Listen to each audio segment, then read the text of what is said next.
Hey guys, Taki here. Today feels like one of those special days where all the planets are aligned. Not only do we now have a product from Anbernic with a larger screen, we have one with a completely new processor. It's time to usher in the latest handheld in what is shaping up to be an exciting generation of retro handhelds. Let's kick off this video with an unboxing. As you can see, the new box is thick with 2 C's compared to what they usually use. Let's set this device off to the side for a moment to see what else is inside the box. Here's our new fast charger, which is a first for this company. This is rated at 30 watts, so we'll have to see how accurate that is later on. Let's see what is under the device tray. We have the Type-C cable, some wipes, and a screen protector.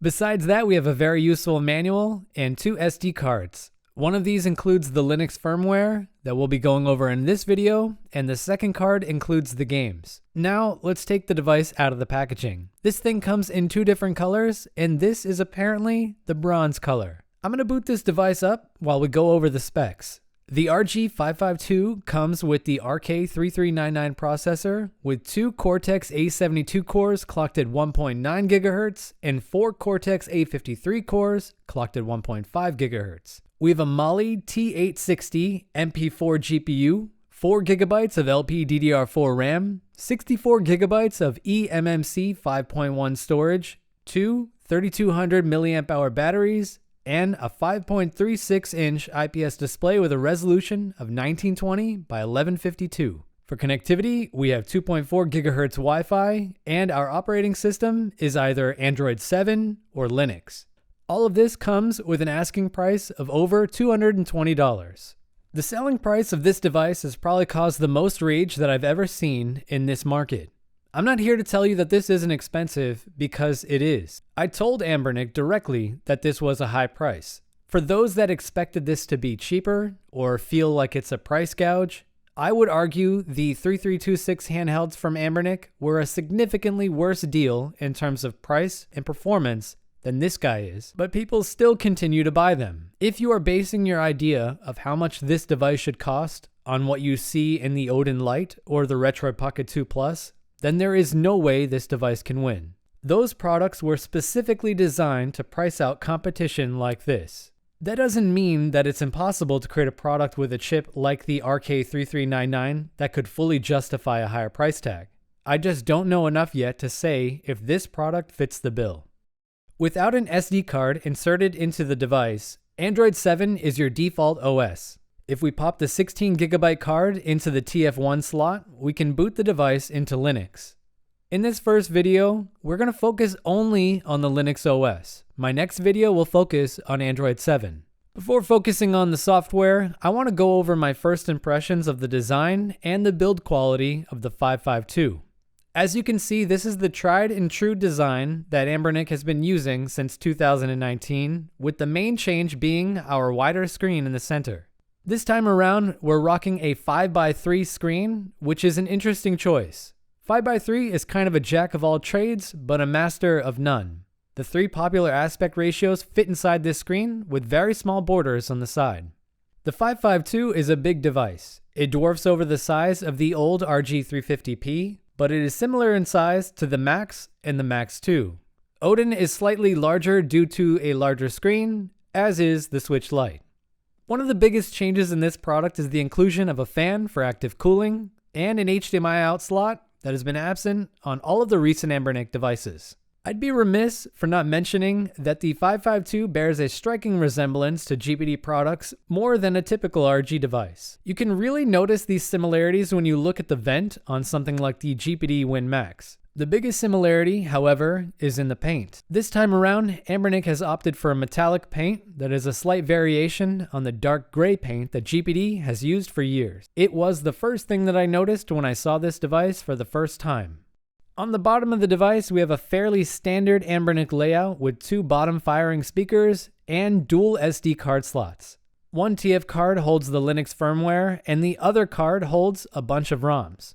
We also have a reset button and a function button that has different uses depending on the OS that you are using. On the bronze shell, you don't have to look further than the bottom half to see that GPD dark gray that I was just talking about. Here's the 552 against the Win 2. The resemblance is uncanny, and I have to think that this was intentional. Rounding things out, we have volume buttons on the left side and a power button with sleep functionality in Android only on the right. On the back, we have the typical RG design with 2 rubber grips on the side. This time around, we also have a hole for a fan and a grill pattern. I don't even need to tell you what inspired this design. The only thing that I want to point out here on my first impressions is that I wish the fan was centered within the back pattern. A lot of people are concerned about the fan, and we will look at it more going forward. Just a small anecdote, this fan position is very similar to the original fan placement for Udon. Your fingers would rest on Udon's smaller fan hole, and it would obstruct the airflow, so it was moved over. Your fingers will rest on this fan hole when you're using it, but it does not seem to have any meaningful impact on the device. In terms of feel in your hand, I don't have any complaints, but I did notice that this device has some flex to it. I'm going to do a teardown to check, but I think that they're only using a plastic frame for the internals. Now for some preliminary fan testing. I have a volume meter sitting on my desk inside a quiet room, and I'm going to put the back of this device up to this so you can see the volume level with the max fan speed. Simply press the reset button and the fan speed will go to 100% for a few seconds. As you can see, the volume of the fan is just under 60 decibels. This is around the same reading from the top of the device. I'll do more fan testing when we look at Android performance. The next thing that I want to look at is the charging speed and the charger itself. This device is rated at 12 volts and 2.5 amps, which means that we can charge this battery very fast. Right now my device is at 41% battery, and I want to test how well the included charger works at the rated voltage. As you can see on my trusty meter, we are charging at 12 volts and 1.8 amps. This gives us a total of 22 watts. Just to put that into perspective, my Red Magic 6S Pro charges at 25 watts, so 22 watts on a retro gaming handheld is very good. I checked the performance of the stock charger with a more expensive one that I own, and they are basically the same. I usually do this later, but I want to see what the cooling solution looks like up close before doing more testing, so we're going to do the teardown now. Here's our back shell, which strangely enough does not match the bronze color on the other side. Usually, you will inject your plastic shell with plastic color that is similar to your end product, so this gives you an idea of the 552 color that we almost had. You can also get a good view of our dust filter and our 2 batteries that make the high charging speed possible. The real thing that I want to focus on here is the main PCB. Here it is in all its glory. This black PCB would be amazing with a clear transparent shell. One thing that I'm noticing here is that we seem to have similar speakers to the one Anbernic usually uses, but these are much louder. There is no chamber this time around, so bass frequencies should be very low compared to the highs. Let's take the PCB out of the shell to get a better look. First of all, we have dual rumble motors on either end of the device. These are not the typical motors that Anbernic uses in their products. For what it's worth, I prefer the round ones over these. We also have a money shot of our new processor, which is thankfully not an RK3326 for once. This is surrounded by 2 LPDDR4 RAM chips from Samsung. The Wi-Fi spec on offer here is one of the biggest missed opportunities on the 552. Here's a closer look at that 2.4 GHz chip that Anbernic is using. No idea yet if this thing could be swapped by hand with something better in the future. This Wi-Fi chip is rated for almost 1 watt of power with a full load. We can also see our PCB date goes back to October, but more importantly, this is version 1.4. It is uncommon to see a PCB go through this many revisions before mass production, so I wonder what kinds of modifications were made to the previous versions. On the other side of the PCB, the only thing worth showing here is the Samsung eMMC 5.1 chip. This is a 64GB chip, and I believe something like this could easily be replaced by hand if you had the tools available. The rest of this board is pretty standard fare, but there is one final thing that I want to show. This device does have a microphone on the front of the PCB near the L1 button. The strange thing about this is that there's no cutaway in the front case for the mic, so I'm not sure how well this is going to work, especially with how close it is to the D-pad. I'll follow up this when I test Android. Here's the real star that makes this entire thing possible. This is a pretty big fan for a handheld, but the good thing is that it does not consume a lot of power to do its job. The fan is mounted on a thin copper plate with a small thermal pad on the bottom. You could replace this with thermal grease if you wanted, but the gains would be very minor. I might do this in the future if I ever find that heat becomes an issue. As I suspected before, the entire frame of this device is just plastic, which is why it was so easy to flex earlier. There's only so much you can do to reinforce a device with the hole that is required for the LCD and the 3-part design that Anbernic uses in their devices. Another interesting thing that I am just noticing now is the analog control boards are from the RG552M. You can see the build date goes all the way back to 2019. The coolest thing that I found while doing this teardown is that the device can power off USB without a battery at all. This is a big deal. On other handhelds where this is not possible, you are basically out of luck if something ever happens to your battery. This also means that I can now get accurate power consumption data for the 552 since the battery sensors for the charge drain are not working on this device. You can also see some of the bad aspects of the older chip on offer here in the RG552. In Linux with no games running, we are idling at around 5 watts of power. This would put our best case for battery life at just under 5 hours. Depending on what you're playing, that estimate is going to be true, but it only goes down from there. Playing something more demanding like upscaled PSP brings the peak power consumption over 10 watts. I'm not sure how this compares to Android yet, but I was able to get the power consumption data for a range of systems running under Linux. NES uses 4 to 6.5 watts, Dreamcast and PSP use between 5 and 10 watts, N64 uses between 5 and 8 watts, and Sega Saturn uses between 6 and 8 watts. This means our real battery life should be in the range of 2.5 to around 4 hours of gameplay with brightness at 100% and no Wi-Fi. For reference, I was able to get a full charge in around an hour and a half. For the remainder of this video, I want to focus on the Linux software for the 552. When you boot the system up, you can see that we're using Emulation Station this time around. There are 2 themes that come with this system. There is the Carbon theme or the Dark Anbernic theme. The SD card that came with the device has ROMs for many systems, but I'll be adding my own to a formatted card. Digging into the system information, we can see this image comes from one made for the Pine 64 running on Linux 4.4.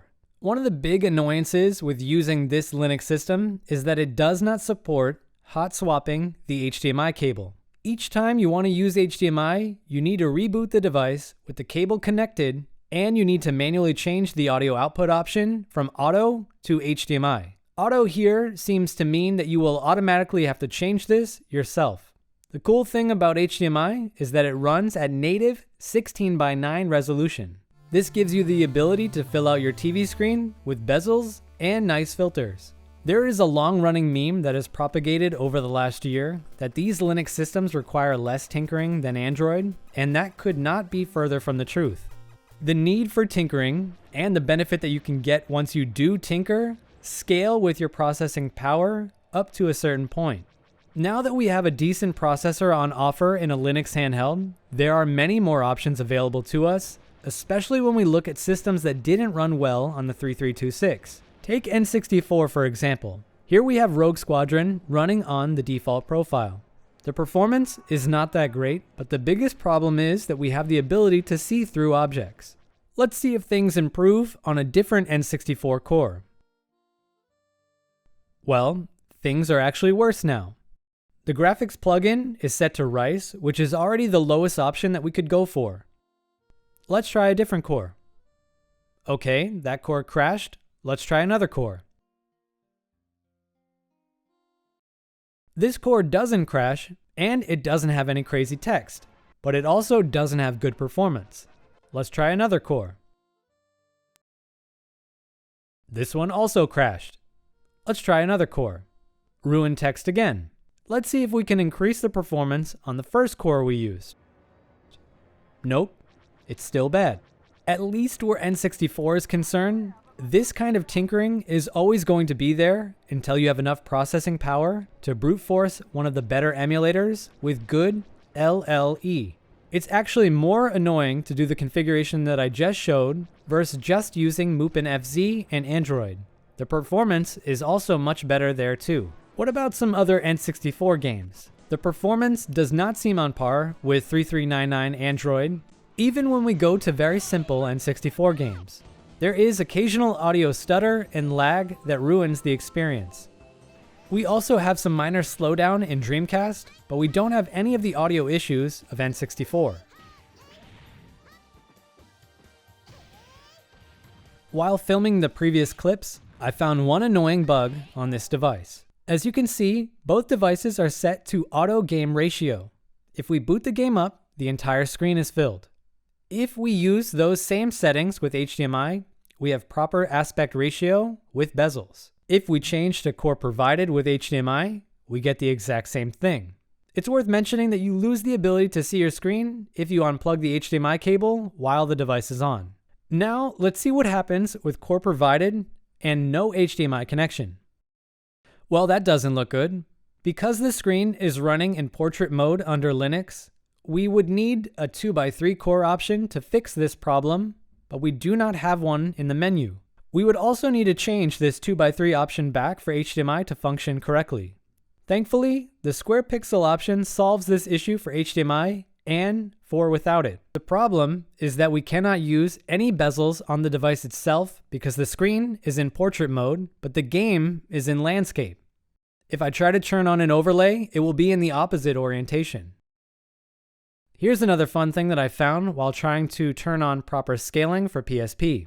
After setting the correct aspect ratio within the emulator, I lose the ability to play any PSP games at all. This is the point where I started to go back to gather performance clips to later compare to Android 7 when I found another big issue.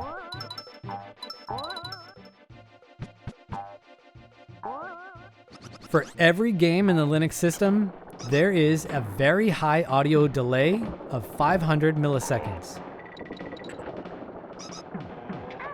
I thought this was due to SNES, but I was also able to find it in a GB game. From here, I went to GBA. Here is how the game is running versus how it should be running with audio fixed in post.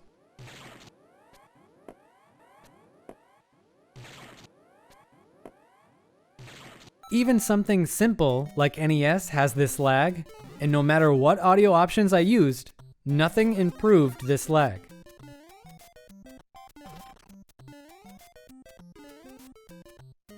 By the way, this lag is also present without HDMI.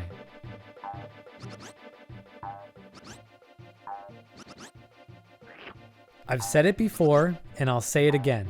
Every time you accept a product with subpar firmware from any company, you give them a clear signal that they do not need to invest money in proper software development because you will buy their products no matter what they do.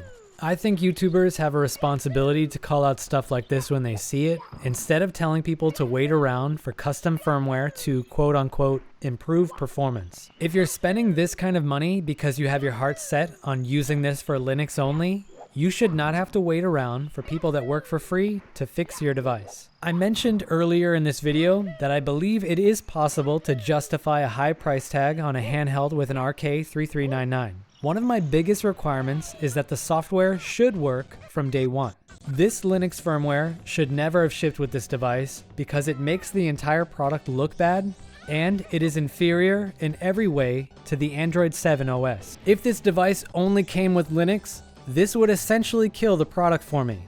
Thankfully, we have access to Android, and it is a completely different situation without any of the annoying issues of HDMI, audio lag, or bad N64 performance. I only plan on focusing on Linux for this first video, so you'll have to wait for my next one on Android. There are a lot of good things that I didn't have the opportunity to showcase that will be in my Android showcase, so stay tuned. If you have any questions about the Linux side of the RG552 or the hardware that I went over, leave them down below and I'll try my best to get back to you. If you enjoyed this video or it helped you in any way, please consider subscribing to the channel to support my work. Happy gaming, everyone. Taki out.